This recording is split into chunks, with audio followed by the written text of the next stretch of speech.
மயமப்படுவதாக தொடர்ந்து நாலு ஆண்டோடைய வார்த்தையை டாக்டர் ராபர்ட் தங்கசாமி பாஸ்டர் நம்மோடு கூட கொண்டு வருவாங்க. Praise lord, welcome pastor. Thank you brother. Praise the Lord. கர்த்தருடைய பரிசுத்த நாமத்திற்கு மகிமை உண்டாகட்டும். மறுபடியும் இந்த நாளிலே மன்னா நிகழ்ச்சி மூலமாய் உங்களை சந்திப்பதிலே மகிழ்ச்சி அடைகிறேன். இன்றைக்கு நம்ம இந்த வருகிற 3 நாட்கள் சங்கீதம் 72 நம்ம தியானிக்க போகிறோம். நல்ல 20 வசனங்கள் கொண்ட நல்ல பியூட்டிஃபுல் சாம். சாலமோன் தன்னுடைய தகப்பனாகிய தாவீது எழுதின சங்கீதங்களிலே தெரிந்தெடுத்து போட்ட சங்கீதங்களிலே இது கடைசி சங்கீதம் என்று சொல்லி நம்ம பின்னாடி பார்க்க போகிறோம். இது சாலமோனின் சங்கீதம் அப்படின்னு சொல்லி, சாலமோனை பற்றிய சங்கீதம் அப்படின்னு சொல்லி தமிழ் பைபிள்ல நீங்க வாசிப்பீங்க. சாலமோனின் சங்கீதம் அப்படின்னு சொல்லி ஆங்கில வேதாகமத்திலே அது எழுதப்பட்டிருக்கும். இந்த ஒரு நல்ல ஒரு பியூட்டிஃபுல் பிக்சர் ஒன்று போட்டிருக்கிறேன். இதுதான் சாலமோனுடைய ராயல் கோர்ட். ரொம்ப பயங்கரமான டாம்பிகமான படாடோபமான ஒரு ஆளு சாலமோன். அவருடைய இதை பார்த்தீங்கன்னாவே உங்களுக்கு தெரியும். அவருடைய சிங்காசனம் தந்தத்தினாலே செய்யப்பட்டிருந்ததாம். அது முற்றிலுமாய் பியூர் கோல்டுனாலே அலங்கரிக்கப்பட்டிருந்தது. அவர் 2 கை வைக்கிற அந்த கை இருப்பு 2 தங்கத்தினாலே 2 சிங்கங்கள் செய்யப்பட்டிருந்தது. அது மாத்திரமல்ல, அவருடைய சிங்காசனத்துக்கு முன்னாடி 6 படிகள் இருக்குமாம். ஒவ்வொரு படியிலையும் வலது பக்கம் ஒரு சிங்கம், இடது பக்கம் ஒரு சிங்கம், டோட்டலி 12 சிங்கங்கள் அங்கே வடிவமைத்து இருக்கிறதை நாம் பார்க்கிறோம். நான் நினைக்கிறேன் இந்த பிக்சர் குயின் ஷீபா சாலமோனை பார்க்க வர்றது பிக்சர் நான் நினைக்கிறேன். ஆனா queen Sheba is a black woman. இங்க பாத்தீங்கன்னு சொன்னா இந்த woman she is not black. But இப்படி யாரோ சாலமோனை சந்திக்க வந்ததா நமக்கு பைபிள் ஹிஸ்டரி சொல்றது இல்லை. சரி, வாட் எவர் இட் இஸ் தான். இது நல்ல ஒரு இது ஏன் இந்த பிக்சரை போட்டேன்னு சொன்னா, இது சாலமோனை பற்றிய சங்கீதம் அப்படின்னு சொல்லி நம்ம பார்க்கிறோம். ஸோ இதுல நம்ம பார்க்கும்போது இதை பார்த்தீங்கன்னா ஏற்கனவே சொன்னேன், தமிழ்ல சாலமோனை பற்றிய சங்கீதம் அப்படின்னு சொல்லி எழுதியிருக்குது. ஆங்கிலத்திலே சாலமோனின் சங்கீதம் என்று எழுதப்பட்டிருக்கிறது. இதை சாலமோனுக்கு எழுதப்பட்ட தாவீதின் சங்கீதம் அப்படின்னு சொல்லி எடுத்துக்கொள்ளலாம் அப்படின்னு சொல்லி சில சொல்றாங்க. So what ever it is, இதுல மெயின் இந்த சங்கீதத்துல நம்ம சாலமோனையும் பார்க்கிறோம், ஆண்டவராகிய இயேசுவை குறித்த நல்ல தீர்க்க தரிசனத்தையும் இதுல நம்ம பார்க்கிறோம். இதனுடைய ஆசிரியர் கட்டாயமா தாவீதா இருந்திருக்க வேண்டும் என சொன்னால், இந்த சங்கீதத்துடைய முடிவிலே 72வது சங்கீதம் 20வது வசனத்திலே போடப்பட்டிருக்கிறது, ஈசாயின் புத்திரனாகிய தாவீதின் விண்ணப்பங்கள் முடிந்தது அப்படின்னு சொல்லி எழுதியிருக்கிறதை நாம் இங்கே வாசிக்கிறோம். David was a great king. 40 வருஷம் ராஜபாரம் பண்ணி நிறைய சாதனைகள் எல்லாம் செய்திருக்கிறாரு. ஆனா இந்த முடிவிலே நீங்க பாத்தீங்கன்னு சொன்னா, அவர் ராஜா, அவர் பெரிய இதெல்லாம் செய்தாரு அப்படிங்கிறதெல்லாம் விடப்பட்டுருச்சது. திருப்பி ஈசாய் அப்படிங்கிற ஒரு சாதாரண ஒரு விவசாயியுடைய மகனாகத்தான் திரும்ப தாவீதை நம்ம என்ன செய்யறோம், நாம் இங்கே பார்க்கிறோம். எழுதப்பட்ட காலம் தாவீதுடைய கடைசி நாட்களா இருக்கணும். ஏன்னா சாலமோன் ஆல்ரெடி ராஜாவாக ஆக்கியாச்சு. தாவீதுடைய கடைசி நாட்கள் முடிவு வரப்போகிறது. அதுக்கு முன்பதாக எழுதப்பட்ட ஒரு விண்ணப்பம் தேவனை நோக்கி தாவீது விண்ணப்பம் பண்ணுகிறாரு. என் மகன் சாலமோன் ராஜாவா இருக்க போறான், அதனால உங்களுடைய கிருபை வேண்டும், தயவு வேண்டும், உங்களுடைய ஆலோசனை வேண்டும், உங்களுடைய வழிநடத்துதல் வேண்டும், உங்க ஞானம் வேண்டும் அப்படின்லாம் என்ன செய்யற தன்னுடைய மகனுக்காக பண்ணுகிற ஒரு ஜபமாக இதை நம்ம பார்க்கிறோம். இதை ஏன் எழுதியிருக்கிறாரு, காரணம் என்ன அப்படின்னு சொல்லி, the purpose of this psalm அப்படின்னு சொல்லி பாருங்க, சாலமோன் ஆட்சி செய்வதற்கு தேவனுடைய ஒத்தாசை வேண்டும் என்கிற ஒரு ஜபம். பிற்காலத்திலே வரப்போகிற தாவீதின் குமாரனாகிய மேசியாவின் ஆட்சி எப்படி இருக்கும் என்பதை குறித்துள்ள ஒரு தீர்க்க தரிசனம். சோ இது ரெண்டையுமே நம்ம இதுல பார்க்கிறோம். சாலமோனும் தாவீதின் குமாரன் தான், இயேசுவும் தாவீதின் குமாரன் தான். சோ தாவீதின் குமாரனாகிய சாலமோனுடைய ஆட்சி எப்படி இருக்க வேண்டும், தாவீதின் குமாரனாகிய மேசியாவின் ஆட்சி எப்படி இருக்கும் அப்படிங்கிறத இந்த சங்கீதத்தினூடாக நம்ம ரொம்ப அழகாக பார்க்க முடிகிறது. இதுல பாத்தீங்கன்னு சொன்னா 2 ராஜாக்களை குறித்து இதுல எழுதப்பட்டிருக்கிறது. ஏற்கனவே சொன்ன மாதிரி தாவீதின் குமாரனாகிய சாலமோனும் ஒரு ராஜா தான், தாவீதின் குமாரனாகிய இயேசுவும் ஒரு ராஜா தான். சோ இயேசு ராஜாவை குறித்து இதுல எழுதப்பட்டிருக்கிறது. இந்த சங்கீதத்திலே ஆக்சுவலா இயேசு ராஜாவை குறித்து தான் அதிகமாய் எழுதப்பட்டிருக்கிறது. ஜஸ்ட் 2-3 வசனங்கள் தான், இல்லாட்டி 4 வசனங்கள் தாவீதை குறித்து சாலமோனை குறித்து எழுதப்பட்டிருக்கும். மீதியெல்லாம் இயேசுவை குறித்துதான் இது ஒரு தீர்க்க தரிசனம் அப்படிங்கிறத நம்ம அறிந்து கொள்ளலாம். சோ ரெண்டு ராஜாக்கள், ஒண்ணு சாலமோன் ஆகிய ராஜா, இன்னும் இயேசு ஆகிய ராஜாவை குறித்து இந்த சங்கீதத்துல முழுக்க நம்ம பார்க்கலாம். பாருங்க, சாலமோனை சில விஷயங்களிலே இயேசுவுக்கு ஒப்பிட்டு நம்ம சொல்ல ஓகே. ஆனா பிற்காலத்துல அவரு அந்தி கிறிஸ்துவாய் மாறிடுறத நம்ம பார்க்கிறோம். ஆனா ஆரம்ப நாட்களிலே சில காரியங்களிலே சாலமோனை இயேசுவுக்கு ஒப்பிடலாம். நம்பர் 1 சாலமோனும் தாவீதின் குமாரன் தான், இயேசுவும் தாவீதின் குமாரன் தான். ரெண்டாவது பாத்தீங்கன்னு சொன்னா சாலமோன் அப்படிங்கிற பெயருக்கு அர்த்தம் சமாதானம், முழுமை, நஷ்டஈடு. அதே மாதிரி இயேசுவும் சாலேமின் ராஜாவாகத்தான் சமாதானத்தை இந்த பூமிக்கு நம்ம மத்தியிலே கொண்டு வந்திருக்கிறார். அவரை ஒரு முழுமையான ஒரு மனிதனாக நம்ம இயேசுவை பார்க்கிறோம். அது மாத்திரமல்ல, நம்முடைய பாவங்களுக்காக நஷ்டஈடு செலுத்தும்படியாக இயேசு வந்ததை நாம பார்க்கிறோம். மூன்றாவதாக சாலமோன் கர்த்தருக்கு பிரியமானவர் அப்படின்னு சொல்லி பைபிள்ல நம்ம வாசிக்கிறோம். 2 சாமுவேல் 12வது அதிகாரம் 24வது வசனத்துடைய கடைசியை நீங்க பாத்தீங்கன்னு சொன்னா, தேவன் அவன் மேல் அன்பா இருந்தார் அப்படின்னு சொல்லி எழுதப்பட்டிருக்கும். அதே 2 சாமுவேல் 12வது அதிகாரம் 25வது வசனத்தை பாத்தீங்கன்னு சொன்னா, சாலமோன் பிறந்து பேபியா இருக்கிறாரு. அவருக்கு டேவிட் சாலமோன் பெயர் கொடுத்தாரு. ஆனா நாத்தான் அப்படிங்கிற தீர்க்கதரிசி எதிதியா அப்படிங்கிற ஒரு பெயரை கொடுக்கிறாரு. எதிதியாங்கிற பெயருக்கும் என்ன அர்த்தம்? த பிலவட் ஆஃப் த லார்ட், தேவனுக்கு அன்பானவன், பிரியமானவன் என்கிற ஒரு பெயரை கொடுக்கிறதை பார்க்கிறோம். சோ சாலமோன் மேலே தேவன் அன்பா இருந்தார் அப்படின்னு சொல்லி நாம் பார்க்கிறோம். அதனாலதான் அவருடைய அரசாட்சி அவ்வளவு அற்புதமான ஒரு அரசாட்சியாக சாலமோனுடைய நாட்கள் இருந்ததாக நம்ம வேதத்திலே வாசிக்கிறோம். ராஜ்யத்தின் விரிவாக்கம், சமாதானம், ஞானம், இதெல்லாம் சாலமோனுடைய ஆட்சியிலே உண்டா இருந்தது. அதே மாதிரி இயேசுடைய ஆட்சியிலும் உண்டா இருக்கும். ஏன்னா எசாயா 9வது அதிகாரத்திலே இயேசுவை குறித்து எசாயா தீர்க்கதரிசி ஒரு தீர்க்க தரிசனம் எழுதும் போது அவருடைய ராஜ்யத்திற்கு முடிவில்லை என்று எழுதுகிறார். அதே மாதிரி சாலமோனுடைய நாட்களிலும் ராஜ்யம் விரிவாக்கப்பட்டது, சமாதானம் உண்டாயிருந்தது. அதாவது தேசம் அமெரிக்கையா இருந்தது என்று எழுதப்பட்டிருக்கிறது. அமெரிக்கை அப்படிங்கிற வேர்டுக்கு பீஸ்ஃபுல், சமாதானம் என்று சொல்லி அர்த்தம். நல்ல ஞானத்தோடு கூட அவர் ஆட்சி செய்ததாக நம்ம பார்க்கிறோம். சாலமோன் ஆலயத்தை கட்டினார். அதே மாதிரி இயேசுவும் சொல்லுகிறாரு, இந்த கல்லின் மேல் என் சபையை கட்டுவேன் அப்படிங்கிறாரு. இன்னொரு இடத்துல சொல்றாரு, இந்த ஆலயத்தை, அதாவது ஏரோது கட்டின ஆலயம் எவ்வளவு அழகா பிரம்மாண்டமா மகிமையா இருக்குது அப்படின்னு சொல்லி சீஷர்கள் காமிச்சப்போ இயேசு சொன்னாரு, இந்த ஆலயத்தை நீங்க இடித்து போடுங்க, நான் 3 நாளிலே கட்டுவேன் என்று சொல்லி ஆண்டவர் சொன்னாரு. சோ ஆலயத்தை கட்டுவதிலும் சாலமோனும் இயேசுவும் ஒரே மாதிரி இருந்ததாக நம்ம பார்க்கிறோம். சாலமோனே ஒரு ஞானமுள்ள ஆசிரியராக பார்க்கிறோம். டீச்சர் நம்ம பார்க்க முடியாது. ஏன்னா நிறைய காரியங்களை டீச் பண்ணியிருக்கிறாரு. ரொம்ப பியூட்டிஃபுல் ரைட்டிங்ஸ் எல்லாம் நம்ம பைபிள்ல அவரு கொடுத்திருக்கிறதை பார்க்கிறோம். ஸோ இது நம்ம நீதிமொழிகள் சாலமோனாலே எழுதப்பட்டது, சில சங்கீதங்கள் சாலமோனாலே எழுதப்பட்டது, பிரசங்கி சாலமோனாலே எழுதப்பட்டது, உன்னத பாட்டு சாலமோனாலே எழுதப்பட்டது அப்படின்னு சொல்லி சாலமோன் நல்ல ஒரு டீச்சராக அநேக நல்ல காரியங்களை ஜனங்களுக்கு கற்றுக் கொடுத்ததை நம்ம வாசிக்க முடிகிறது. அதே மாதிரி இயேசுவும் நல்ல ஞானமுள்ள ஆசிரியராக இருந்தாரு. அவரிடத்துல யாரு என்ன காரியங்களை கொண்டு வந்தாலும் சரியான விதத்திலேயே இயேசுவாலே அவர்களுக்கு பதில் சொல்ல முடிந்தது அப்படின்னு சொல்லி பார்க்கிறோம். இயேசுவை சீஷர்களும் சரி மற்ற ஜனங்களும் சரி போதகரே போதகரே, ரபி ரபி என்று கூப்பிட்டாங்க. ரபி என்றால் டீச்சர், போதகர் என்றால் டீச்சர் என்று சொல்லி அர்த்தம்.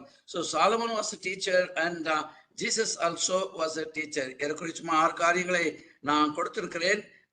அதனால்தான் இந்த சங்கீதத்துல சாலமோனையும் இயேசுவையும் நம்ம இணைந்து பார்க்க முடிகிறது. ஆனா அந்த சங்கீதம் முழுவதும் சாலமோனை பற்றியது அல்ல. ஒரு 3 வசனங்களை போட்டிருக்கிறேன். இந்த வசனங்களை நீங்க வாசிங்கனாலே தெரியாது இது சாலமோன் அல்ல என்பதை நம்ம தெரிந்து கொள்ள முடியும். 8வது வசனம் சொல்லுகிறது, ஒரு சமுத்திரம் தொடங்கி மறு சமுத்திரம் வரைக்கும், நதி தொடங்கி பூமியின் எல்லைகள் வரைக்கும் அவர் அரசாளுவார். ஆனா சாலமோன் இப்படி அரசாண்டது கிடையாது, அவரால் அரசாளவும் முடியாது. இஸ்ரேல் தேசம் ரொம்ப சின்ன தேசம், உங்களுக்கே தெரியும். ஓகே, அது சமுத்திரம் தொடங்கி நதி வரைக்கும் உண்டாயிருந்தது. இஸ்ரேல் தேசம் சமுத்திரம் அப்படின்னு சொன்னா அந்த மெடிட்டரேனியன் சி, மத்திய தரை கடல் அப்படிங்கிறாங்க இல்லையா, அது தொடங்கி யோர்தான் வரைக்கும் தான் அந்த லெப்ட்லயும் ரைட்லயும் அந்த ராஜ்யம் இருக்கிறதை நம்ம பார்க்கிறோம். ஆனா இயேசுடைய ராஜ்யம் முழு உலகத்தையும் அவர் ஆளுகை செய்வார். எப்போ? 1000 வருஷ அரசாட்சியிலே இயேசு ராஜாவாக வரும்போது ஆளுகை செய்வார் என்று சொல்லி நம்ம பார்க்கலாம். 11வது வசனம் சொல்கிறது, சகல ராஜாக்களும் அவரை பணிந்து கொள்வார்கள், சகல ஜாதிகளும் அவரை சேவிப்பார்கள். சாலமோன் ராஜாவா இருந்தப்போ சுற்றி இருக்கிற தேசங்கள்ல இருந்து நிறைய ராஜாக்கள் அவரை பார்க்க வந்தாங்க, பணிந்து கொண்டாங்க, அவருக்கு கப்பம் கட்டினாங்க. ஆனா சகல ஜாதிகள் சகல ராஜாக்கள் அல்ல. ஆனா 1000 வருஷ அரசாட்சியிலே இயேசு தத்ரூபமாக எருசலேமிலே தேவாலயத்தில் தம்முடைய சிங்காசனத்தை ஸ்தாபித்து இயேசு ஆளுகை செய்யும் போது பூமியில் உள்ள சகல ராஜாக்களும் வந்து அவரை பணிந்து கொள்வார்கள், சகல ஜாதிகளும் அவர்களை சேவிப்பார்கள் அப்படி சொல்லி நம்ம வெளிப்படுத்தும் விசேஷத்திலே எழுதியிருக்கிறதே வாசிக்க முடிகிறது. அதே மாதிரி 19வது வசனத்தை நீங்க பார்ப்பீங்கன்னு சொல்லி சொன்னா, அவருடைய மகிமை பொருந்திய நாமத்துக்கு என்றென்றைக்கும் ஸ்தோத்திரம் உண்டாவதாக, பூமி முழுவதும் அவருடைய மகிமையால் நிறைந்திருப்பதாக, ஆமேன் என்று சொல்லி நம்ம வாசிக்கிறோம். ஸோ இதுவும் வந்து சாலமோனை பற்றியது அல்ல. சாலமோனுக்கு கிரேட் நேம் இருந்தது, ஆனா மகிமை பொருந்திய நாமம் கிடையாது. சாலமோனுடைய நாமத்தை யாரும் தொழுது கொள்ள முடியாது அப்படிங்கிறதே நம்ம அறிந்திருக்கிறோம். இறுதியாக பார்த்தீங்கன்னு சொன்னா, சங்கீதம் முழுவதும் சாலமோனை பற்றியது அல்ல, ஆனா சாலமோனை பற்றியும் இயேசுவை பற்றியும் இதுல எழுதியிருக்கிறதை நாம வாசிக்க முடிகிறது. அதே மாதிரி இந்த சங்கீதத்துல பாத்தீங்கன்னு சொன்னா, இந்த சங்கீதத்தை நம்முடைய வசதிக்காக வேண்டி நம்ம ஒரு 6 பகுதிகளாக இதை பிரித்து கொள்ளலாம். verses 1 to 4 ராஜாவுக்கு ஞானத்தை கொடுக்கும்படி தேவனை நோக்கி தாவீது விண்ணப்பம் பண்ணுகிறதை இந்த முதல் வசனங்களிலே வாசிக்கிறாரு. கட்டாயமாக தாவீதுக்கு சாலமோனுக்கு தேவன் கொடுக்கிற ஞானம் அவசியமாக இருந்ததுன்னு சொல்லி பார்க்கிறோம். இரண்டாவதாக சாலமோன் நீதியுள்ள ஆட்சி செய்யணும், அப்படி அதுக்கு தேவனுடைய நீதி சாலமோன் மேலே வர வேண்டும் என்று ஜெபிக்கிறாரு. அப்புறம் பாத்தீங்கன்னு சொல்லி சொன்னா, வசனம் 8ல இருந்து 11 வரைக்கும் அவருடைய கவனம் இயேசுவின் மேலே வருகிறதை பார்க்கிறோம். இயேசுவை மகத்தான ராஜா என்றும் அந்த அவருடைய மகத்தான ராஜ்யபாரம் எப்படி இருக்கும் என்று சொல்லி அவர் எழுதுகிறாரு. வசனம் 12 முதல் 14 வரைக்கும் பாத்தீங்கன்னு சொன்னா, மேசியா ஒரு இரக்கமுள்ள ஆட்சியாளராக, ஒரு இரக்கமுள்ள ஒரு ராஜாவாக இருப்பார் அப்படி சொல்லி நம்ம பார்க்கிறோம். 15 இருந்து 17 வரைக்கும் வாசிங்கன்னு சொன்னா, மகத்தான ராஜாவுக்கு அவர் மகிமை செலுத்துகிறதை நம்ம வாசிக்க முடிகிறது. 18, 19 பாத்தீங்கன்னு சொன்னா, முடிவிலே மேசியாவுக்கு துதி ஆராதனை செலுத்துகிறதை பார்க்கிறோம். ஆங்கிலத்திலே டாக்ஸாலஜின்னு சொல்லி சொல்லுவாங்க. So this ends with a doxology. Doxology சொன்னா to give praises to God.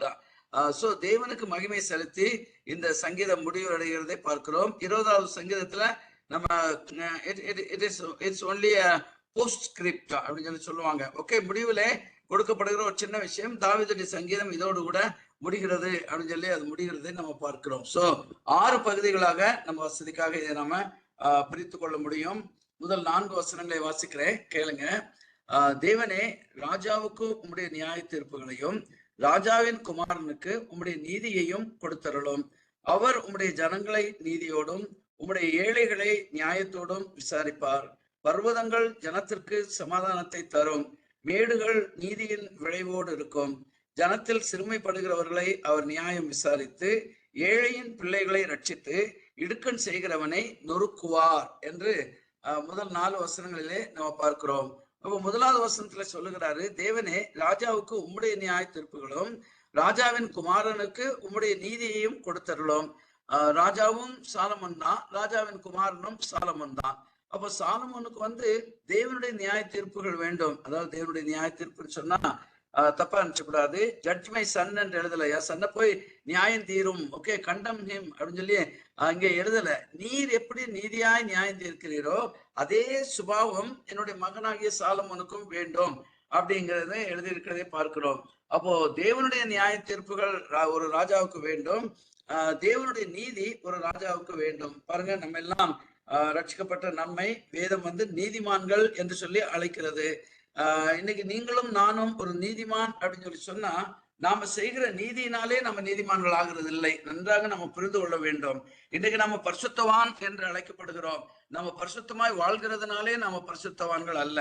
இயேசு தம்முடைய பரிசுத்தத்தை நமக்கு கொடுத்திருக்கிறாரு, அதனால நாம பரிசுத்தவான்கள். இயேசு தம்முடைய நீதியை நமக்கு கொடுத்திருக்கிறாரு, அதனால நம்ம நீதிமான்கள். ஆனா ஒன்ஸ் நம்ம பரிசுத்தவான்கள் என்றும் நீதிமான்கள் என்றும் அழைக்கப்பட்டால் அதுக்கு ஏற்றபடி நம்ம நடந்து கொள்ள வேண்டும் அப்படிங்கிறதுக்காக தான் பைபிள் இவ்வளவு டீச்சிங் கொடுக்கப்பட்டிருக்கிறது. சோ அதே மாதிரி சாலமோன் ராஜாவுக்கு தேவனுடைய நியாய தீர்ப்பு, தேவன் எப்படி ஒரு நியாய தீர்ப்பு செய்வாரோ அதே மாதிரி சாலமோன் நியாய தீர்ப்பு செய்யணும். தேவன் எப்படி நீதியாய் நடந்து கொள்ளுகிறாரோ அதே மாதிரி சாலமோன் நீதியாய் நடந்து கொள்ள வேண்டும். அதை you imported to my son, impartation சொல்லி சொல்லுவாங்க. ஓகே, ஒருவர் இன்னொருவருக்கு கொடுக்கிற குணாதிசயங்கள் பேர் தான் இம்பார்ட்டேஷன்.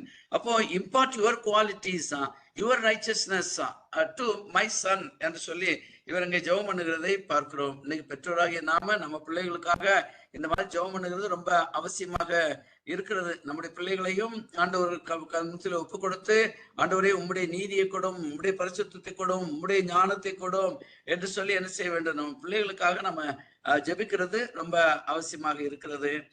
பாருங்க, இஸ்ரவேலிலே ராஜா அப்படின்னு சொல்லும் போது அவர் தேவனுடைய பிரதிநிதி அப்படிங்கிறத நம்ம புரிந்து கொள்ள வேண்டும். இஸ்ரவேலின் ராஜாக்களை சாலமோன் வரைக்கும் தேவன் தான் தேர்ந்தெடுத்தாரு. அதனாலதான் ஓகே அவங்க அவ்வளவு நல்லவங்களா இருந்தாங்கன்னு சொல்லி நம்ம பார்க்கிறோம். சாமுவேலுடைய நாட்களுடைய முடிவு வரைக்கும் இஸ்ரேல் தேசத்துக்கு தேவன் தான் ராஜாவாக இருந்தாரு. ஆங்கிலத்திலே தியோக்ரசின்னு சொல்லுவாங்க. Okay, so God was ruling the nation of Israel. ஆனா சாலமோனுடைய நாட்களுடைய முடிவிலே ஜனங்கள் தகராறு பண்ணி பிரச்சனைகளை உண்டாக்கி நம்ம சுத்தி இருக்கிற அவ்வளவு தேசத்துல ராஜா இருக்கிறாங்க, எவ்வளவு கம்பீரமா அந்த ராஜா வராரு, எப்படி சேரியட்ல வராரு, எப்படி யுத்தத்துக்கு போறாரு, எங்களுக்கும் ராஜா வேணும், அவங்கள மாதிரி வேணும் அப்படின்னு சொல்லி அப்போ தேவன் என்ன சொல்லுகிறார்? சரி, அவங்க கேட்டாங்கன்னா கொடுத்துரு அப்படின்னு சொல்லிட்டு சவுலை ராஜாவாக ஆக்குகிறார். அப்போ சவுலும் தேவனுடைய ஒரு சாய்ஸ் தான். சவுலுக்கு பின்பதாக அவன் சரியில்லை அப்படின்னு சொல்லி வந்தபோது தாவீதை தேவன் தெரிந்து கொள்கிறாரு. தாவீதும் தேவனுடைய சாய்ஸ் தான். தாவீதுக்கு பின்பதாக சாலமோனை தெரிந்து கொள்கிறாரு. சாலமோனும் தேவனுடைய சாய்ஸ் தான் அப்படிங்கிறத நாம நன்றாக அறிந்திருக்கிறோம். அப்போ தேவன் அரசாள வேண்டிய ஜனங்களை அரசாளுகிற ஒரு ராஜா தேவனுக்கு கீழாக இருந்து தேவனுடைய பிரதிநிதியாக இருந்து ஆளுகை செய்வது ரொம்ப அவசியமாய் காணப்படுகிறது. சோ அப்படி இருந்தாதான் தேவன் விரும்புகிற மாதிரி அந்த தேசத்தை அவர்கள் ஆளுகை செய்ய முடியும். ஆனா சாலமோனுக்கு பின்பதாக வந்த ராஜாக்கள்ல, இஸ்ரவேலுடைய ராஜாக்கள்ல ஒருத்தம் கூட நல்லவன் இல்லை. ஆனா யூதாவுடைய ராஜாக்கள்ல சில நல்ல ராஜாக்களை நம்ம பார்க்கிறோம். சோ ஒரு இஸ்ரவேலிலே ராஜான்னு சொன்னால் தேவனுடைய பிரதிநிதியாக இருந்து தேவன் எப்படி ஆளுகை செய்வாரோ அப்படி ஆளுகை செய்ய வேண்டும் அப்படின்னு சொல்லி நாம பார்க்கிறோம். இந்த இந்த இந்த வசனத்தை பார்த்தீங்கன்னு சொன்னா இது சாலமோனுடைய ஜெபத்துடைய ஒரு எதிரொலியாக நீங்க பார்க்கலாம். உங்களுக்கு நல்லா தெரியும், சாலமோனை தாவீது ராஜாவாக தெரிந்து கொண்ட போது Solomon was very young. Okay, he was not exposed to the world. இந்த உலகத்தை பற்றி, ஜனங்களை பற்றி ஒண்ணுமே சாலமோனுக்கு தெரியாது. ஒரு சின்ன பிள்ளை மாதிரி வளர்ந்துட்டு இருக்கிறாரு சாலமோன். ஆனா திடீர்னு ஒரு நாள் அவரை ராஜாவாக மாற்றப்படுகிறாரு. சோ அன்றைக்கு ராத்திரியிலே தேவன் சாலமோனுக்கு சொப்பனத்திலே தோன்றி உனக்கு என்ன வேணும், நான் உனக்கு கொடுக்குறேன் அப்படின்னு சொல்லி கேட்கிறாரு. அப்போ சாலமோன் ரொம்ப சர்ப்ரைசிங்கா ஒரு ஜபத்தை பண்ணுகிறாரு. கர்த்தரே தேவனே அசந்து போயிடுறாரு, இவ்வளவு அழகா பண்ணிட்டானே அப்படின்னு சொல்லி. அப்ப சாலமோன் என்ன ஜெபம் பண்ணாரு? 1 ரோஜாக்கள் 1வது அதிகாரம் 8-9 வசனங்களிலே நான் போட்டிருக்கிறேன். நீர் தெரிந்து கொண்டதும் ஏராளத்தினால் எண்ணிக்கைக்கு அடங்காததும் இலக்கத்திற்கு உட்படாததுமான திரளான ஜனங்களாகிய உமது ஜனத்தின் நடுவிலே அடியேன் இருக்கிறேன். ஆகையால் உமது ஜனங்களை நியாயம் விசாரிக்கவும் நன்மை தீமை என்னவென்று வகையறுக்கவும் அடியேனுக்கு ஞானமுள்ள இருதயத்தை தந்தருளும். ஏராளமாய் இருக்கிற இந்த உமது ஜனங்களை நியாயம் விசாரிக்க யாராலே ஆகும் என்றான். அப்போ தேவன் சொல்றாரு, நீ எதிரிக்கு ராஜாக்களுடைய தலையை கேட்கல, நீ பொன்னையும் பொருளையும் புகழையும் நீ கேட்கல, நீ ஞானத்தை கேட்டியே. I'm so pleased with you அப்படின்னு சொல்லி சாலமோன் கேட்ட ஞானத்தையும் சாலமோன் கேட்காத பொருளையும் புகழையும் எல்லாவற்றையும் சாலமோனுக்கு தேவன் கொடுத்தார் அப்படின்னு சொல்லி நாம் பார்க்கிறோம். சோ இந்த ஜெபத்திற்கு ஏற்றபடிதான் தாவீதுடைய ஜெபமும் இருக்கிறதாக நம்ம பார்க்கிறோம். தேவனால் தெரிந்து கொள்ளப்பட்ட ஒரு தலைவன் யாராகவும் இருக்கலாம், ஒரு அந்த காலத்துல ராஜாவா இருக்கலாம், ஓகே, இந்த காலத்துல ஒரு சர்ச்சுடைய பாஸ்டரா இருக்கலாம். தேவனால் தெரிந்து கொள்ளப்பட்டு அவருடைய ஜனங்களை ஆளுகை செய்கிறவர்களுக்கு தேவனுடைய ஞானம் வேணும், தேவனுடைய குணாதிசயங்கள் வேணும். they need a godly attitude. இது நம்ம நன்றாக அறிந்திருக்கிறோம். சோ சாலமோனுடைய ஜெபத்தின் எதிரியலையை போல இன்றைக்கு தாவீது தன்னுடைய மகனுக்காக தேவனை நோக்கி ஜெபம் பண்ணுகிற முதல் காரியத்தை நம்ம பார்க்கிறோம். சோ ராஜாவுக்கு உங்களுடைய நியாய தீர்ப்புகளை கொடும், ராஜாவின் குமாரனுக்கு உங்களுடைய நீதியை கொடுத்துடலும் அப்படின்னு சொல்லி சொல்லுகிறதை நம்ம வாசிக்கிறோம். 2ஆம் வசனம் சொல்லுகிறது, அவர் உம்முடைய ஜனங்களை நீதியோடும் உம்முடைய ஏழைகளை நியாயத்தோடும் விசாரிப்பார். பாருங்க, சாலமோன் ஆட்சி செய்தாலும் ஜனங்கள் வந்து தேவனுடைய ஜனங்கள், அதை நன்றாய் புரிந்து கொள்ள வேண்டும். சோ இன்னைக்கு இன்னைக்கு எல்லாம் சொல்லுவாங்க, he's a citizen, he's my citizen. ராஜாக்கள் வந்து ஒரு பிரஜை வந்தா என்னுடைய தேசத்தின் பிரஜை, என்னுடைய பிரஜை அப்படின்னு சொல்லி சொல்லுவாங்க. பட் அது தவறான ஒண்ணு. தேவனுடைய ஜனங்கள் தான் இவங்களை ஆளுகை செய்யும்படியாக வச்சிருக்கிறாங்க. சில ஊழியக்காரங்கள்லாம் சொல்லுவாங்க, அவர் என்னுடைய ஆத்மாம்பாங்க. ஏன்னா இவரு சுவிசேஷத்தை சொல்லி இவரு அவங்கள ரட்சிப்புக்குள்ள நடத்தி அவருக்கு ஞானஸ்தானம் கொடுத்தாராம். அதனால அந்த பிரதர் என்னுடைய ஆத்மா, இந்த சிஸ்டர் என்னுடைய ஆத்மா, அவர் வந்து திருடிட்டு போயிட்டாரு அப்படின்னு சொல்லி இன்னொரு சர்ச் பாஸ்டரை பற்றி என்ன செய்வாங்க, குறை சொல்லுவாங்க. எப்படி ஒரு மனுஷன் இன்னொரு மனுஷனை பார்த்து என்னுடைய ஆத்மான்னு சொல்லி சொல்ல முடியும்? நீங்க 100 பேரை 1000 பேரை ரட்சிப்புக்குள்ள நடத்தி ஞானஸ்தானம் கொடுத்து இன்னைக்கு அவங்க தேவனுடைய பிள்ளைகளாக தேவனுடைய ஊழியக்காரர்களாகவும் மாறி இருக்கலாம். ஆனா ஒரு மனுஷனும் போய் so and so is my soul என்று சொல்லவே முடியாது. Every soul belongs to God. நன்றாக புரிந்து கொள்ள வேண்டும். எல்லா ஆத்துமாக்களும் தேவனுக்கு உரியவர்கள் தான். அதே மாதிரி இஸ்ரவேல் ஜனங்களை எந்த ஒரு ராஜாவும் வந்து என் ஜனங்கள் சொல்லி சொல்ல முடியாது. அதனாலதான் டேவிட் ரொம்ப கேர்ஃபுல்லா ப்ரே பண்றாரு, உம்முடைய ஜனங்களை நீதியோடும் உம்முடைய ஏழைகளை நியாயத்தோடும் விசாரிப்பார் என்று சொல்கிறதை பார்க்கிறோம். அருமையானவர்களே, நீதி நியாயம் என்பது தேவனுடைய அடையாளங்கள். ஓகே, ரைட்டா? சோ நீதின்னு சொன்னாலே தேவன் தான், நியாயம் என்று சொன்னாலே தேவன் தான் என்பதை நாம புரிந்து கொள்ள வேண்டும். ஏன்னா நீதிக்கு விரோதமாக தேவன் ஒரு நாளும் போக மாட்டாரு, நியாயத்திற்கு விரோதமாக தேவன் ஒரு நாளும் போக மாட்டாரு. அப்படி போகிறவர்களை தேவன் பொறுத்து கொள்ளவும் மாட்டார் அப்படிங்கிறத நம்ம அறிந்து கொள்ள வேண்டும். சோ உம்முடைய ஜனங்களை நீதியோடு இந்த ராஜா என்னுடைய மகன் நியாயம் விசாரிக்கணுமே, உம்முடைய ஏழைகளை நியாயத்தோடு கூட விசாரிக்கணுமே என்று சொல்லுகிறதை நம்ம பார்க்கிறோம். ஏழைகள் அப்படிங்கிறத நான் ஹைலைட் பண்ணியிருக்கிறேன். உங்களுக்கு தெரியும், உலகத்துல எங்க போனாலும் சரி, ஸ்பெஷலி இந்தியா மாதிரி தேசத்துல நீங்க பாத்தீங்கன்னு சொன்னா ஏழைகளுக்கு ஒரு விலையே இல்லாத ஒரு தேசமாக நம்முடைய தேசம் காணப்படுகிறது. படிக்காதவங்களுக்கு ஒரு ட்ரீட்மெண்ட், படிச்சவங்களுக்கு ஒரு ட்ரீட்மெண்ட் தான், பணக்காரங்களுக்கு ஒரு ட்ரீட்மெண்ட் தான், ஓகே, ஏழைகளுக்கு ஒரு ட்ரீட்மெண்ட் தான். இந்த மாதிரி ஓகே பலவிதமான டிஃபரன்சஸ, நம்முடைய ஏற்றத்தாழ்வுகளை நம்முடைய தேசத்துல நம்ம பார்த்துட்டு இருக்கிறோம்.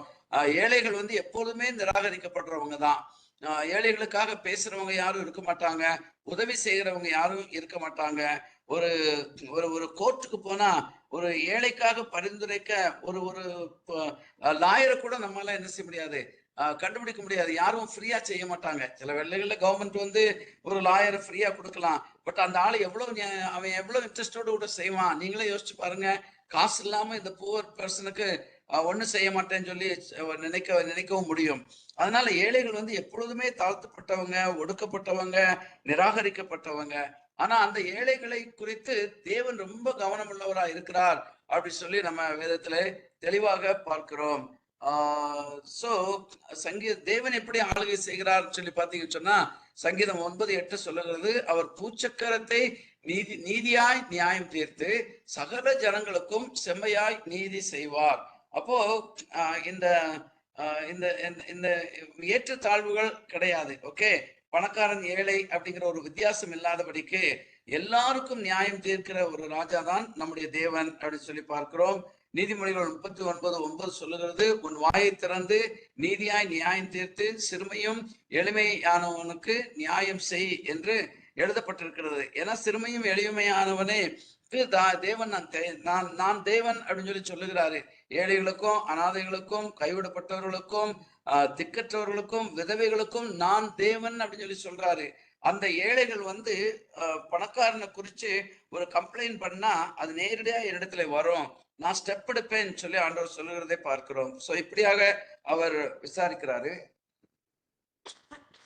சாரி, ஏசாயா 33:15 சொல்லுகிறது, நீதியாய் நடந்து செம்மையானவர்களை பேசி இடுக்கண் செய்வதால் வரும் ஆதாயத்தை வெறுத்து பரிதானங்களை வாங்காதபடிக்கு தன் கைகளை உதறி ரத்தம் சிந்துவதற்கான யோசனைகளை கேளாதபடிக்கு தன் செவியை அடைத்து பொல்லாப்பை காணாதபடிக்கு தன் கண்களை மூடுகிறவன் எவனோ.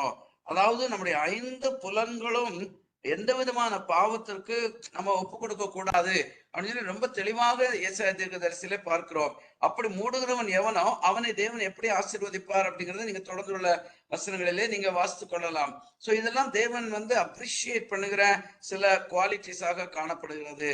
சோ இந்த குவாலிட்டி தேவனே என்னுடைய மகனாகிய சாலமோனிடத்திலே காணப்பட வேண்டும் என்று சொல்லி டேவிட் இங்கே ஜெபம் பண்ணுகிறதை நம்ம பார்க்கிறோம். சோ நல்ல ஒரு பிரேயராக பார்க்கிறோம். ஏழைகளை, ஸ்பெஷலி ஏழைகளுக்கு உதவி செய்யணும். உங்களுக்கே தெரியும், 2 பெண்கள் ஒரு குழந்தையை கொண்டு வர்றாங்க. நேர சாலமோனுடைய கோர்ட்டுக்கே வந்துடுறாங்க. ஓகே, வெளியே விசாரிச்சு போ நாயே பேயே, உனக்கெல்லாம் எப்படி ராஜா கிட்ட போக முடியும்? பெரிய பெரிய பிரபுக்கள்லாம் வெயிட் பண்றாங்க, கியூல நிக்கிறாங்க அப்படின்னு சொல்லி யாரும் என்ன செய்யல, அந்த ஏழை பெண்களை விரட்டல. உங்களுக்கு தெரியும் இல்லையா, 2 பெண்கள் ஒரு குழந்தையை கொண்டு வர்றாங்க. சோ அதுல ஒருத்தியுடைய குழந்தை செத்து போயிருது, அடுத்த குழந்தை உயிரோடு இருக்குது. 2 பேருமே அது தங்களுடைய குழந்தையை சொல்லி அதை கிளைம் பண்றாங்க. அப்பதான் சாலமோனிடத்துல நீதிக்காக வருகிறதை பார்க்கிறோம். சோ தேவர் புவர் விமன், அவங்களுக்கு ஒண்ணுமே இல்லாட்டி கூட அவங்க நேரடியாக சாலமோனுடைய கோர்ட்டுக்கு வந்து அவரை நேரடியாக சந்தித்து பேச முடிந்தது அப்படின்னு சொல்லி பார்க்கிறோம். சோ சாலமோன் ஏழைகளை நிராகரிக்கல, ஏழைகளுக்கு செய்ய வேண்டிய நீதியையும் நியாயத்தையும் உதவிகளையும் அவர் செய்த ஒரு ராஜா அப்படின்னு சொல்லி பார்க்கிறோம். Maybe that was effect of the prayer of David. ஒருவேளை தாவீது செய்த ஜெபத்தின் நிமித்தமாக தேவன் இந்த குணாதிசயத்தை சாலமோனுக்கு கொடுத்திருக்கலாம். சோ 2வது வசனம் ரொம்ப அழகா சொல்லுகிறது, நீதி நியாயம் இதெல்லாம் என்று சொல்லி விசாரிப்பார் அப்படின்னு சொல்லி நம்ம பார்க்கிறோம். அப்புறம் சொல்றாரு, பர்வதங்கள் ஜனத்திற்கு சமாதானத்தை தரும், மேடுகள் நீதியின் விளைவோடு இருக்கும். ஓகே, விளைவோடு இருக்கும் அப்படின்னு சொல்லி சொல்றாரு. அருமையானவர்களே, பர்வதம் அப்படின்னு சொல்லும் போது it denotes a human government. Okay, ஒரு மனுஷனுடைய அரசாட்சியை குறிக்கிறது. மேடுகள் அப்படின்னு சொல்லும் போது அதுக்கு கீழாய் வருகிற சப் கவர்மெண்ட்ஸை குறிக்கிறது. இப்ப பர்வதம் அப்படின்னு சொன்னா சென்ட்ரல்ல இருக்குது, அதை சுற்றி பார்த்தீங்கன்னு சொன்னா பல தமிழ்ல மேடுகள்னு சொல்லி போட்டிருக்குது, ஆனா ஆங்கிலத்திலே குன்றுகள் என்று சொல்லி எழுதப்பட்டிருக்கும். அப்போ ஒரு பர்வதத்தை சுற்றி பல குன்றுகள் இருக்கும். அப்போ நம்ம எப்படி எடுத்துக்கலாம், இன்னைக்கு நம்ம இந்திய தேசத்துல எடுக்கிறதுனா we have a central government இல்லையா, ஒன்றிய அரசு அப்படின்னு சொல்லி சொல்றாங்க, the union government என்று சொல்லி சொல்லுகிறோம். அதே மாதிரி பாத்தீங்கன்னா எல்லா ஸ்டேட்ஸ்லயும் ஒரு ஸ்டேட் கவர்மெண்ட் இருக்கிறதை நாம பார்க்கிறோம். அப்போ சென்ட்ரல் கவர்மெண்ட்டும் ஸ்டேட் கவர்மெண்ட்டும் எதுக்கு இருக்கிறது அப்படின்னு சொல்லி சொன்னா, ஜனங்களுக்கு சமாதானத்தை கொடுக்கணும், ஜனங்களுக்கு நீதியை செய்யணும் அப்படிங்கிறதுனாலதான், ஜனங்களுடைய தேவைகள் சந்திக்கப்படணும், நல்ல விதத்துல தேசத்தை ஆளுகை செய்ய வேண்டும் அப்படிங்கிறதுக்காக தான் இது இருக்கிறதே நம்ம பார்க்கிறோம். எந்த ஒரு தலைவனும் தன்னுடைய அதிகாரத்தை பகிர்ந்து கொடுப்பதுதான் ஒரு நல்ல ஒரு லீடர்ஷிப் என்பதை அறிந்து கொள்ள வேண்டும். ஓகே, எல்லாத்தையும் தான் செய்ய வேண்டும் என்று விரும்புகிறது ஒரு நல்ல ஒரு லீடர்ஷிப் கிடையாது. என்னைக்காவது ஒரு நாள் பிரச்சனை வரும். சோ நீங்க இதை செய்யுங்க, நீங்க இதை செய்யுங்க அப்படின்னு சொல்லி மேலே இருந்து சூப்பர்வைஸ் பண்ண வேண்டும். அதே மாதிரி தான் ஒரு சென்ட்ரல் கவர்மெண்ட்டும் ஒரு ஸ்டேட் கவர்மெண்ட்டும் இருக்கிறதை நாம பார்க்கிறோம். அமெரிக்காவிலே வாஷிங்டன் டிசியில இருந்து ஆளுகை செய்யறவங்களுக்கு ஃபெடரல் கவர்மெண்ட் சொல்லி பேரு. அதே மாதிரி 40 ஸ்டேட்ஸ் இருக்குது, 40 ஸ்டேட்டுக்கும் தனித்தனி கவர்மெண்ட்ஸ் இருக்கிறதை நம்ம அங்க பார்க்க முடிகிறது. அதே தான் இங்கே டேவிடும் எழுதுகிறதை நம்ம வாசிக்கிறோம். நல்ல கவனிங்க, Solomon was so wise and very good planner. இன்னைக்கு உலகத்துல நடக்கிற எல்லாமே சாலமோனுடைய சிஸ்டம் படிதாங்க நடக்குது. இன்னைக்கு சாலமோனுடைய கவர்மெண்ட் எப்படி ரன் பண்ணிச்சதோ அதே மாதிரி தான் உலகத்தில் உள்ள அவ்வளவு கவர்மெண்ட்டும் ரன் ஆகுது. ஒத்துக்க மாட்டாங்க நம்ம ஆட்கள், but Solomon was the reason for this. அதே மாதிரி கவர்மெண்ட் மாத்திரமல்ல, செக்யூலர் கம்பெனிஸும் சாலமோன் செய்த மாதிரி தான் நடக்குது அப்படிங்கிறத நாம் நன்றாக அறிந்து கொள்ள வேண்டும். இன்னைக்கு செக்யூலர் கவர்மெண்ட்ல அங்க ஷிஃப்ட் டியூட்டிஸ் கொடுக்குறாங்க. முதல் ஷிஃப்ட் டியூட்டி கொடுத்தது யாரு? சாலமோன் தான் ஷிஃப்ட் டியூட்டி கொடுத்தாரு. அதே மாதிரி ஃபாரின் இதுக்கு போகும்போது இன்னைக்கு பெட்ரோலியம் கம்பெனில எல்லாம் போய் நம்ம இந்தியன் என்ஜினியர்ஸ் வேலை செய்யறாங்கன்னு சொன்னா 30 நாள் வேலை செய்தா 30 நாள் லீவ் கொடுத்து ஊருக்கு அனுப்பிடுவாங்க. டிக்கெட் கொடுத்து எல்லாம் கொடுத்து அனுப்பிடுவாங்க. இது யார் உண்டாக்குனது? சாலமோன் உண்டாக்குனது. அவர் தேவாலயத்தை கட்டும்போது அவங்க ஈராம்ங்கிற ராஜா கிட்ட போய் அவங்க வேலை செய்ய வேண்டியது இருந்தது. அப்படி போகிறவங்களுக்கு சாலமோன் சொல்ற, நீ இத்தனை மாசம் போய் அங்க இருந்துக்கோ, திரும்பி வந்து நீ இத்தனை மாசம் நீ வீட்டுல ரெஸ்ட் எடுத்துக்கலாம் அப்படின்னு சொல்லி சொன்னதை நம்ம வாசிக்கிறோம். இந்த மாதிரி பல காரியங்கள் சாலமோன் செய்தது தான் இன்றைக்கு உலக அரசாங்கங்களும் பின்பற்றுகிறது, இன்றைக்கு செக்யூலர் கம்பெனிஸும் பின்பற்றுகிறது அப்படிங்கிறத நம்ம பார்க்கிறோம். அப்போ தலைமை ஸ்தானத்திலே இந்த ஃபெடரல் கவர்மெண்ட், இந்த யூனியன் கவர்மெண்ட்ல ஒரு பிரைம் மினிஸ்டர் போல இருந்து, ஒரு பிரசிடென்ட் போல இருந்து சாலமோன் என்ன செய்கிறாரு? அவர் ஆளுகை செய்கிறாரு. அதுதான் பர்வதம். ஓகே, சாலமோன் அங்கிருந்து என்ன செய்கிறாரு? அரசாண்டு ஜனங்கள் வந்து சமாதானத்துக்கு வாழ்வதற்கு உறுதி செய்ய வேண்டும். இன்னைக்கு இருக்கிற நம்ம PM மாதிரி. ஓகே, எல்லாரும் சமாதானமா இருக்கிறார்களா என்று பார்க்கிறது அவருடைய வேலை. அப்போ அதை வந்து பர்வதம் அப்படிங்கிறாரு டேவிட் தான். அதே நேரத்துல குன்றுகள், மேடுகள் அப்படின்னு சொல்லி சொன்னா ஸ்டேட் கவர்மெண்ட்ஸ். மேடுகள் என்பது மாநில அரசு போன்றது. இவர்கள் சாலமோனின் பிரதிநிதிகளாக இருந்து எல்லா மக்களுக்கும் நீதி செய்ய வேண்டும். அப்போ அந்த பிரைம் மினிஸ்டர் இருந்து பிரசிடென்ட் இருந்து தான் அந்தந்த ஸ்டேட் கவர்மெண்ட் உள்ளவங்களுக்கு இன்ஸ்ட்ரக்ஷன்ஸ் வருது. உங்க ஜனங்களுக்கு இதை செய்யுங்க, அதை செய்யுங்க, ஓகே இதை ஓகே என்று சொல்லி சட்டங்கள் பிறப்பிக்கப்படுகிறதை நம்ம பார்க்கிறோம்.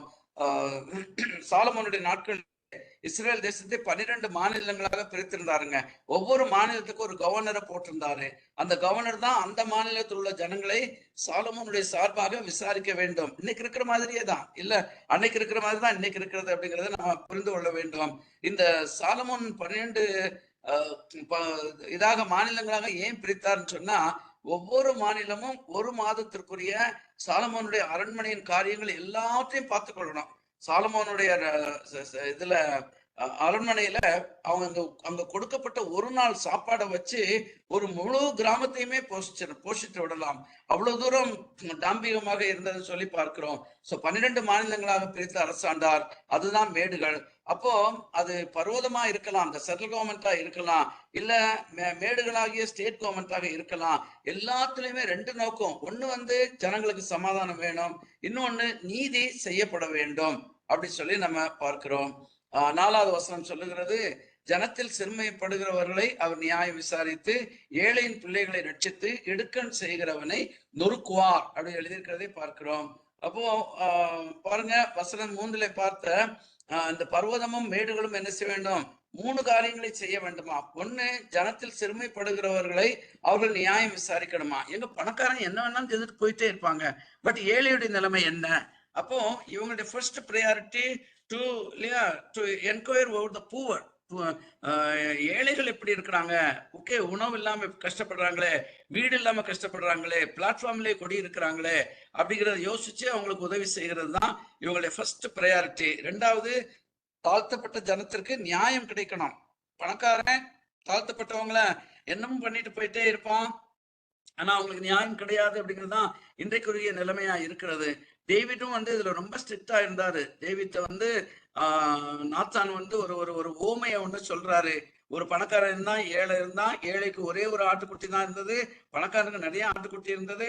ஆனா பணக்காரன் வீட்டுக்கு ஒரு கெஸ்ட் வந்த போது இவன் ஏழையுடைய ஆட்டுக்குட்டியை எடுத்து காலி பண்ணி சமைச்சுட்டான். சொன்ன உடனே அப்படியே தாவீது கோபப்பட்டு சிங்காசனத்தை எழுந்துச்சுறாரு. அவர் கையை நேரா பட்டயத்தை நோக்கி போகுது. அவன் யாருன்னு சொல்லு, அவன் இன்னைக்கே காலி பண்ணிடுறேன், அது எப்படி அப்படின்னு சொல்லி சொல்லுகிறதை நாம பார்க்கிறோம். சோ அதே மாதிரி ஏழைகளுக்கு, தாழ்த்தப்பட்டவர்களுக்கு நியாயம் கிடைக்கிறது ரொம்ப அரிதானது. ஆனா சாலமோன் அதை செய்ய வேண்டும். சாலமோனுடைய நாட்களிலே யாவருக்கும் நியாயம் கிடைத்ததாக நம்ம பைபிள்ல வாசிக்கிறோம். ஏழையின் பிள்ளைகளை ரட்சித்து, அதே மாதிரி ஏழையின் பிள்ளைகளுக்கு ஒரு கவர்மெண்ட் வந்து உத்தரவாதம் கொடுக்க வேண்டும். இப்ப இந்தியாவில் பாத்தீங்கன்னு சொன்னா பூவர் சில்ட்ரன் சொன்னா அவங்களுக்கு நல்ல எஜுகேஷன் கொடுக்கணும். பணக்காரங்களுக்கு இருக்கிற அதே சான்சஸ் அண்ட் சாய்ஸஸ் வந்து ஏழை பிள்ளைகளுக்கு கொடுக்குற மாதிரி செய்யணும். அதுதான் ஒரு நல்ல கவர்மெண்டா உடைய அடையாளம் என்பதை நம்ம பார்க்கிறோம். இடுக்கண் செய்கிறவனை நொறுக்குவார், அநியாயம் செய்கிறவனை அழிப்பார், நீதி நியாயத்தின் நிலைவற்று நாட்டுவார். உங்களுக்கு நீங்க நல்லா தெரியும், இன்னைக்கு ஒரு அரசியல்வாதி வண்டியை ஓட்டிட்டு போய் 4 பேரை காலி பண்ணிட்டு போனான்னு சொல்லி சொன்னா அவனுக்கு நியாயம் நீதி செய்வதற்கு நம்ம கோர்ட் வந்து 20 வருஷம் எடுத்துக்கணுங்க. அதுக்குள்ள எல்லாரும் செத்து அந்த ஜட்ஜும் செத்து போயிடுவாரு. அந்த கோர்ட்டு அந்த கேஸே இல்லாம போயிடும். அதே மாதிரி ஒரு சினிமா நடிகன் செய்தானும் தப்பிச்சுக்குவான்.